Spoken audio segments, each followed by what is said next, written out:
Hello everyone, কি অবস্থা সবার? আশা করি সবাই ভালো আছো, আমিও ভালো আছি। আজকে আমরা সবাই আড্ডা দিচ্ছিলাম, তারপর ভাবলাম যে একটু বড়ই ভর্তা খাওয়া যাক। এই কথা সেই কাজ, আমরা চলে আসলাম বড়ই গাছের নিচে বড়ই পাড়ার জন্য। তো আমি বড়ই পেড়ে নিয়েছিলাম।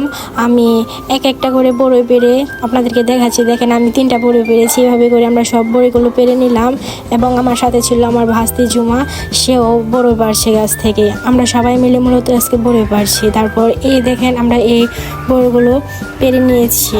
তারপর জুমা গাছে ঝুঁকিয়ে দিচ্ছিল। দেখেন কত কত বড়ই পড়ছে, বড়ই এবং জিসা বড়ই টোকাচ্ছে। তারপর বড়ই নিয়ে আমরা চলে আসছি আমাদের বাড়িতে। তো এখন আমরা বড়ইয়ের ভর্তা বানাবো। সর্বপ্রথম আমরা বড়ইটি সুন্দর করে ভালো করে ধুয়ে নিচ্ছি। ধোয়ার পর আমরা বড়ইয়ের ভর্তা বানাবো। বড়ইয়ের ভর্তা বানানোর জন্য আমাদের প্রথম লাগবে মরিচ, ধনিয়ার পাতা আর হচ্ছে লবণ। সো আমরা এগুলো সুন্দর করে ছেঁচে নিয়েছিলাম। ছেঁচে সুন্দর করে আমরা ভর্তা বানাবো।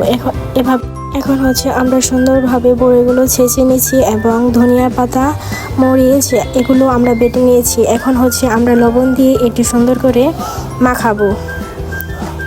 তারপর আমরা ভর্তার সাথে অ্যাড করি তেঁতুল দিয়ে তারপর আমরা মাখানোর পর আমরা খাই, টেস্ট করি, অনেক ভালো হয়েছে। তো আমি এভাবে দেখাচ্ছিলাম যে অনেক মজা হয়েছে। তারপর আমরা বাহিরে রোদে চলে যাই এবং আপনাদেরকে দেখাচ্ছিলাম বাড়ির মধ্যে অনেক সুন্দর দেখাচ্ছে। তারপর চলে আসে আমার ছোট ভাগিনা, সে খাচ্ছে এবং বলে অনেক মজা হয়েছে। দেখেন গাইস, সবাই ছিটেপুটে খেয়ে ফেলেছে। তো গাইস, আজকে ব্লগটা ছিল এই পর্যন্ত। Bye bye.